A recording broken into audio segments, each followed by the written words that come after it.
Good day, students. Myself, Dr. Gitanjali Singh Yadav, lecturer education from DAT Barabanki. I welcome you to the next lecture of English language, and the topic of today's lecture is conjunction. Before proceeding to this lecture, I believe that you all must have gone through the earlier lecture of prepositions, and I also believe that it would have been helpful in clarifying the concept of prepositions. So, coming back to this lecture, in today's lecture, we are going to discuss about the general concept of conjunctions, definition of conjunction, importance of conjunction and uses of the conjunction. तो आ जाते हैं conjunction पे. Conjunction, as you know, joins two words, two sentences या two phrases. So conjunction जो है ये बना किससे है? conjoin word से, जिसका मतलब होता है जोड़ना. conjoin मतलब हो गया जोड़ना. तो ऐसा शब्द जो दो शब्दों को, दो सेंटेंसेस को, दो फ्रेजेस को, दो क्लॉजेस को जोड़ता है, वो कंजंक्शन कहलाता है. कंजंक्शन, जंक्शन अपने आप में भी बताता है सेम चीज़. जंक्शन माने एक ऐसी जगह जहाँ पर दो चीज़ें जुड़ती हैं या दो चीज़ें पास में आती हैं या एक साथ होती हैं. तो कंजंक्शन एक ऐसी जगह है जहाँ पर दो चीज़ें जुड़ती हैं या दो चीज़ें पास में आती हैं. तो एक ऐसा शब्द जो दो चीज़ों को, यानी कि दो शब्दों को, दो वाक्यों को या दो फ्रेज क्लॉजेस को जोड़ने की कोशिश करता है या जोड़ता है, उसको हम लोग क्या कहते हैं? उसको हम लोग कंजंक्शन कहते हैं. जैसे फ्लो चार्ट में अगर आप देखना चाहें, एक वर्ड, एक सेंटेंस है, वो दूसरे वर्ड या दूसरे सेंटेंस से जुड़ रहा है. किसके थ्रू?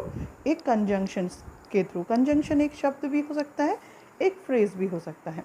अब एक चीज़ जो इसमें थोड़ा सा हम लोग कंफ्यूज हो सकते हैं, क्योंकि यहाँ पे फ्लो चार्ट में बीच में कंजंक्शन लिखा है, तो ऐसा ज़रूरी नहीं है कि कंजंक्शन जो है वो हमेशा बीचों बीच में आए और एक साथ आए. तो ऐसा भी हो सकता है कि कंजंक्शन जो है किसी सेंटेंस के या वाक्य के पहले आ जाए, या कंजंक्शन दो पार्ट में आए, एक आधा हिस्सा पहले और आधा हिस्सा बाद में आए. तो ऐसा कोई ज़रूरी नहीं. यानी दो मिथ आप अपने दिमाग से निकाल दीजिए कि कंजंक्शन एक हमेशा बीचों बीच आएगा, और दूसरा, यदि कोई भी शब्द जो है वो जो कंजंक्शन है, कोई ज़रूरी नहीं, शब्द नहीं कहेंगे, फ्रेज़ अगर कंजंक्शन है तो वो ज़रूरी नहीं कि पूरा का पूरा फ्रेज़ एक साथ आए, वो दो टुकड़ों में भी आ सकता है. तो आ जाते हैं डेफिनेशन की तरफ. तो कंजंक्शन इज़ अ वर्ड और a phrase that joins two और more sentences, words and clauses. यानी एक ऐसा वर्ड या फ्रेज मतलब एक वर्ड से ज़्यादा, दो वर्ड, तीन वर्ड का एक आपका फ्रेज होता है. तो एक वर्ड या एक फ्रेज जो दो शब्दों को या दो वाक्यों को जोड़ता है, या क्लॉज क्या होता है? Clause simplest form of sentence होता है, जिसमें एक नाउन एक वर्ब होना ज़रूरी होता है. तो सिंपलेस्ट फॉर्म ऑफ सेंटेंस जो होगा वो क्लॉज होगा. तो यानी कि दो वर्ड्स, दो सेंटेंस या दो क्लॉज को जोड़ देता है, वो क्या कहलाता है? वो खुद में कंजंक्शन कहलाता है. अगर इसको थोड़ा सा समझना चाहें तो एग्जाम्पल्स देख लेते हैं. एग्जाम्पल्स जो हैं वो बहुत अच्छे से समझा देंगे कि कंजंक्शन क्या होता है. जैसे अगर हम यहाँ पर देखना चाहें कि कंजंक्शन क्या है, तो सबसे पहला वाला देखते हैं. दो, हम लोगों ने बात की थी, दो वर्ड या दो सेंटेंसेस या दो क्लॉजेस को जोड़ेगा. तो पहले हम लोग कोशिश करते हैं कि इसमें से जो चीज़ें जुड़ रही हैं उनको आइडेंटिफाई कर लें. जैसे कि अगर हम यहाँ पे देखें तो ये दो सेंटेंसेस को जोड़ रहा है. कौन कौन से दो सेंटेंसेस को? She usually eats at home, वो हम ज़्यादातर घर पे खाती है. एंड दूसरा सेंटेंस आपका है शी लाइक्स कुकिंग, उसे खाना बनाना पसंद है. इन दोनों को जोड़ा गया, और जोड़ने वाला कौन था? बिकॉज. तो बिकॉज यहाँ पे क्या हो गया? ये हो गया आपका कंजंक्शन. अगला वाला देखते हैं. You need to go unless you want to,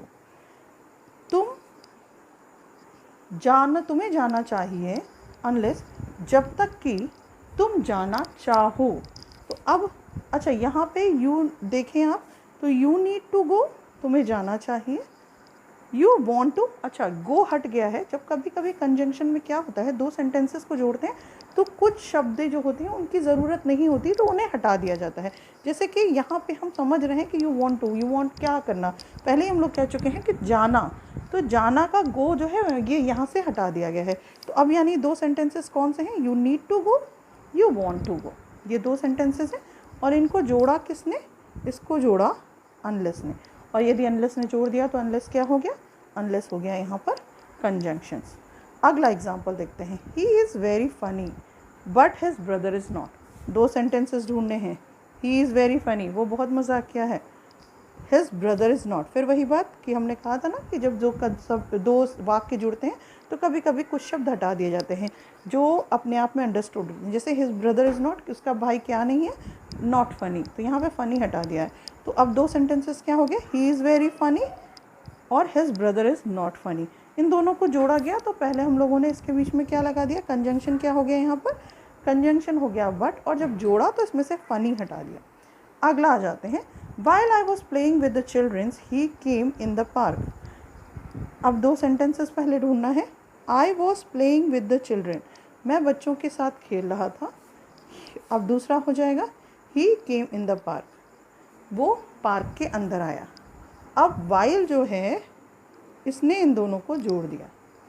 अब क्या है, While I was playing with the children, he came in the park, जब मैं बच्चों के साथ खेल रहा था तब वो पार्क के अंदर आया। तो यहाँ पर जो वाइल है इसने क्या किया, दो सेंटेंसेस को जोड़ा और ये क्या हो गया यहाँ पर कंजंक्शन।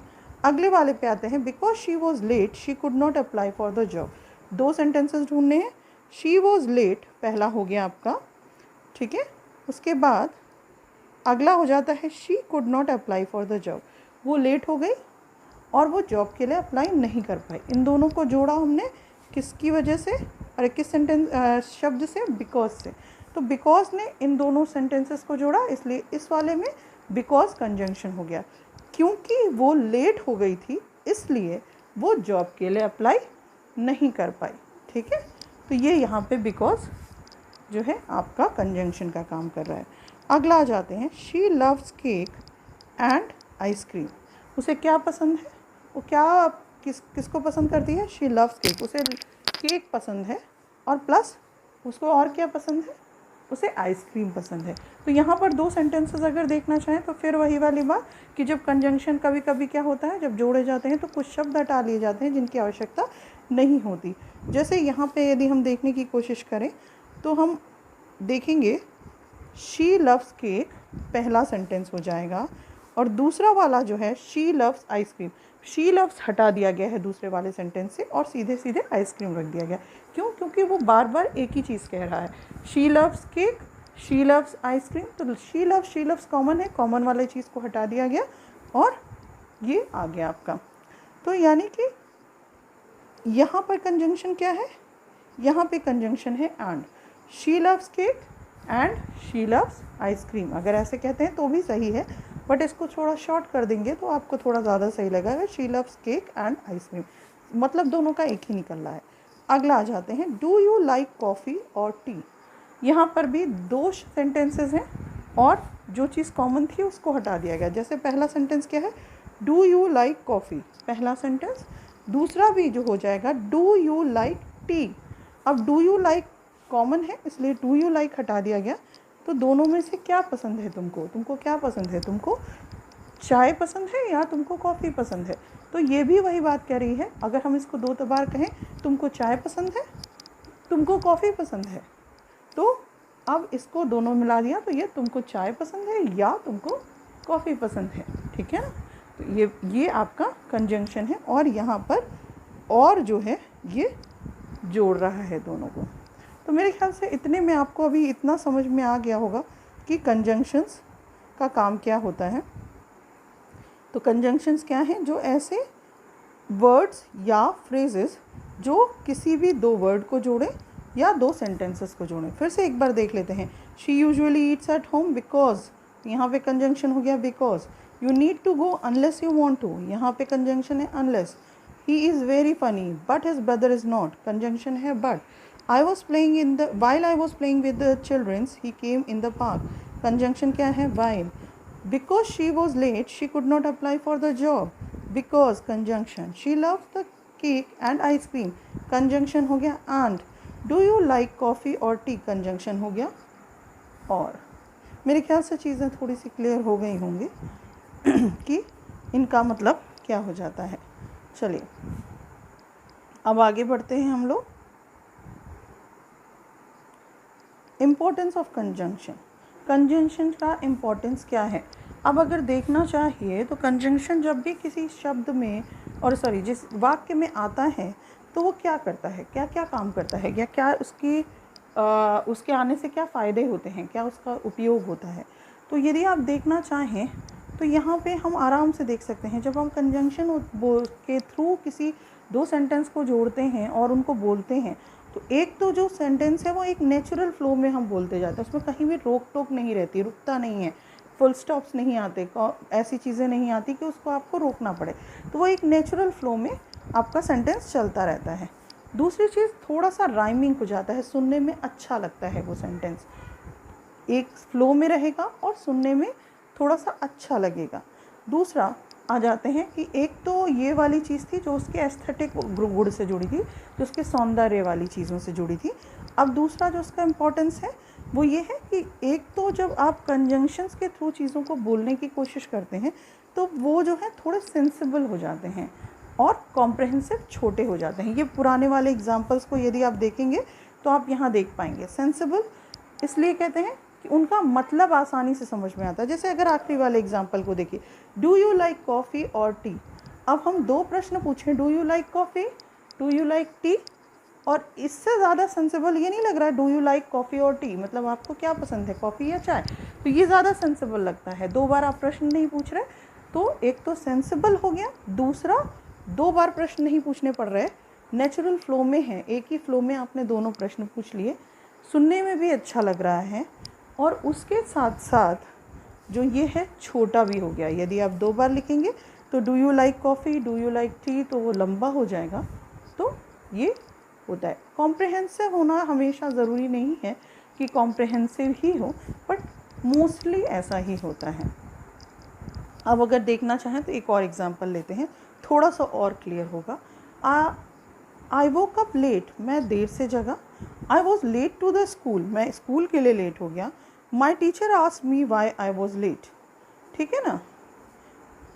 तो अब ये आपका है जो पूरा का पूरा सेंटेंस था, यानी कि 1 2 3 4 4 सेंटेंस थे। अब चारों को मिला के मुझे एक सेंटेंस बनाना है। I was late to the school because I wake up late, and when I reached school my teacher asked me why I was late. अब आप देखिए बोलने में क्या ज़्यादा अच्छा लग रहा है। I was late, I woke up late, I was late to the school, sorry एक सेकेंड फिर से पढ़ते हैं।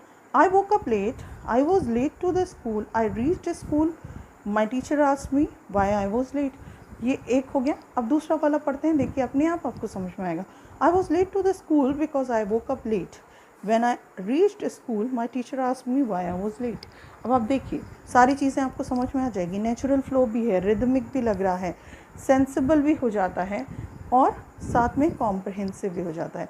अब इसमें आपको 4 बार में सेंटेंस समझना है। आई वोक अप लेट, मैं देर से जगा। I was late to the school, मैं स्कूल के लिए देर हो गया। आई रीच्ड स्कूल, उसके बाद मैं स्कूल पहुंचा। माई टीचर आस्क्ड मी, मेरे टीचर ने पूछा व्हाई आई वॉज लेट। 4 बार में ब्रेक हुआ, सेंटेंस फ्लो ख़त्म हो गया। यहाँ देखना शुरू करते हैं।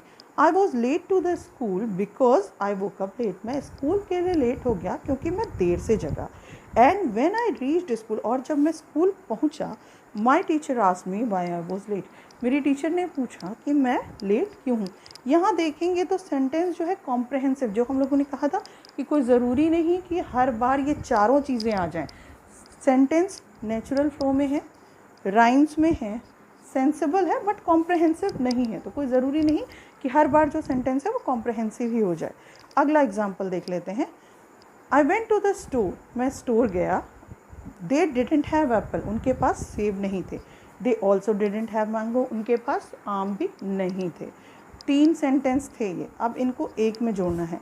I went to the store but they had neither apples nor mangoes, मैं स्टोर गया पर उनके पास न ही सेब था और न ही आम था।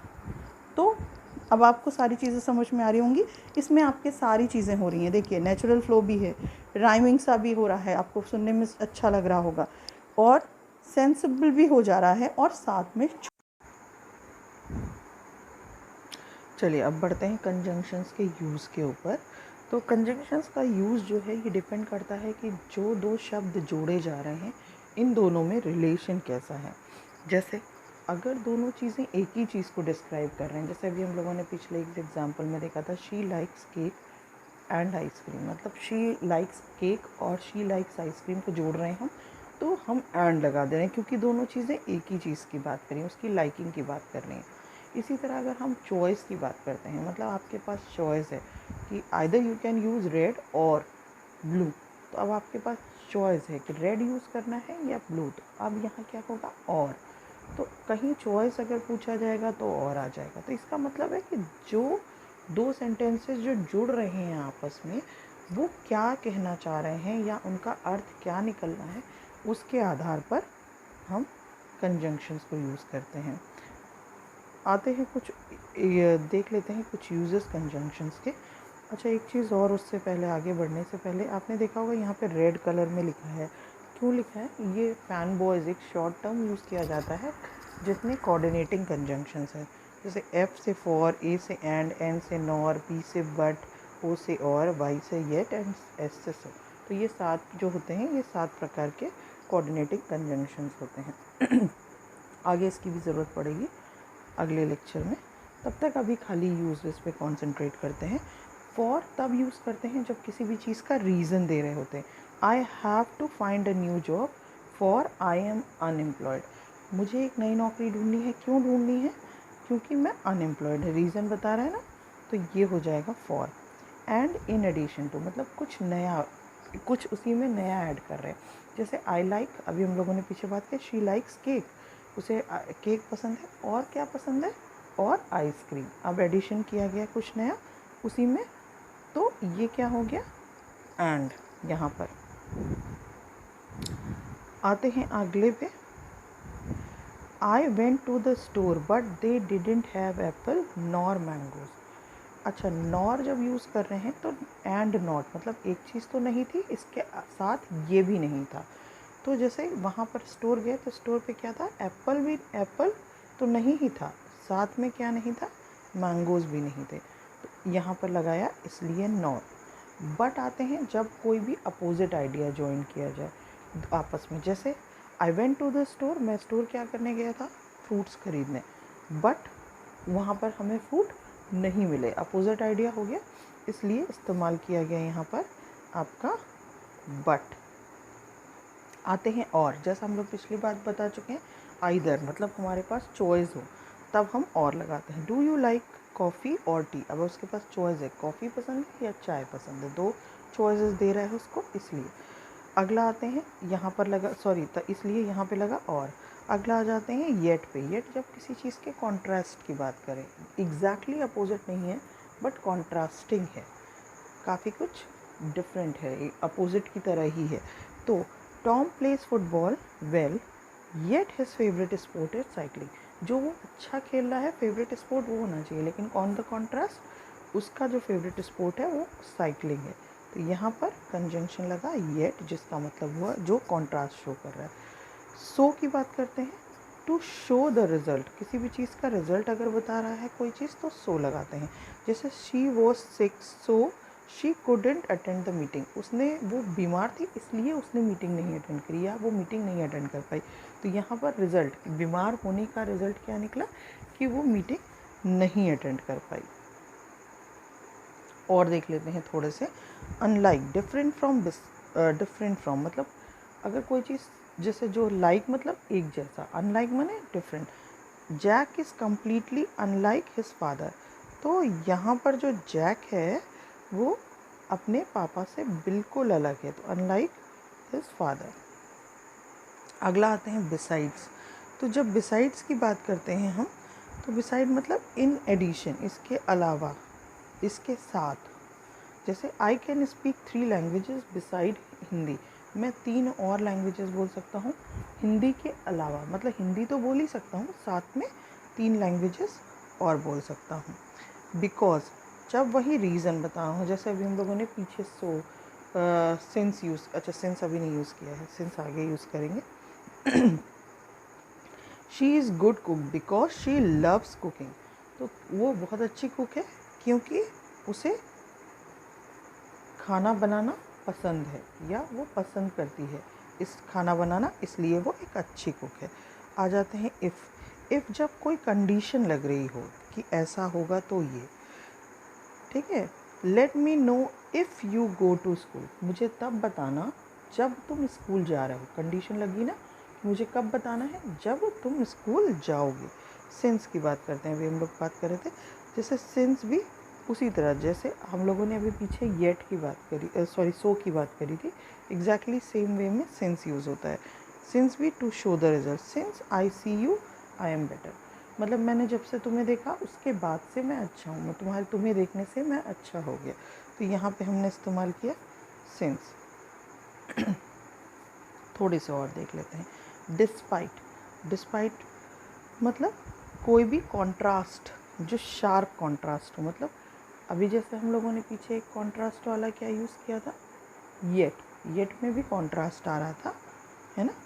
और यहाँ पर भी देखिए येट में था आपकी कॉन्ट्रास्ट, कॉन्ट्रास्ट, और यहाँ पे भी आपका कॉन्ट्रास्ट, बट यहाँ और वहाँ के कॉन्ट्रास्ट में थोड़ा सा डिफरेंस है। वहाँ सिर्फ कॉन्ट्रास्ट, यहाँ शार्प ड्रास्टिक कॉन्ट्रास्ट दिखना चाहिए, ठीक है। डिस्पाइट ऑफ ऑल फॉल्ट, उसकी सारी गलतियों के बाद, everybody in the school likes him, मतलब इतनी गलतियों के बाद, उसकी सारी गलतियों के बाद भी स्कूल में हर बच्चा जो है उसे पसंद करता है, या हर कोई उसे पसंद करता है। तो ये बहुत शार्प कॉन्ट्रास्ट, मतलब अगर कोई बहुत गलतियाँ कर रहा है तो आप क्या एक्सपेक्ट करते हैं कि लोग उसे नहीं पसंद करेंगे, बट ये शार्प कॉन्ट्रास्ट है कि उसमें तब भी उसे लोग पसंद करते हैं। Unless, unless except on the condition that, मतलब कोई भी चीज़ एक कंडीशन लगा दें, जैसे you don't need to go, तुमको नहीं जाना है, जब कंडीशन आपने लगा दी, ठीक है। Need to go to the party, तुम्हें तो पार्टी नहीं जाना है, अनलेस यू वांट टू, जब तक कि तुम खुद न चाहो, एक कंडीशन लगा दी हम लोगों ने, इसलिए unless. Therefore to show the result और effect of an action, therefore मतलब कभी भी किसी चीज़ का रिजल्ट बता रहे हो, जैसे हम लोगों ने वहाँ पे क्या यूज़ किया था रिजल्ट के लिए, अभी पीछे आपने क्या यूज़ किया था, याद आ रहा है आपको, तो सो यहाँ पे यूज़ किया था, और यहाँ पर फिर से देयरफॉर। तो ये कुछ चीज़ें एक ही चीज़ के कई वो हैं, और ये इसलिए होते हैं एक ही जैसे कि जब आप कभी सेम टाइप के सेंटेंसेस बोलें तो उनमें मोनोटोनी ना हो जाए, एक जैसा ही ना आए कि आप बार बार, एक बार आपने सो लगा लिया, फिर आपने देयरफॉर लगा लिया रिज़ल्ट बताने के लिए, है ना। तो इस तरह से करके मोनोटोनी को ब्रेक करने के लिए डिफरेंट टाइप्स ऑफ वर्ड, जैसे एक ही शब्द के लिए, एक ही हिंदी के शब्द के लिए बहुत सारे इंग्लिश के वर्ड हैं, एक ही इंग्लिश के शब्द के लिए बहुत सारे हिंदी के वर्ड हैं। तो समानार्थी जिसको कहते हैं, तो सिर्फ वही तरीका है यहाँ पर भी।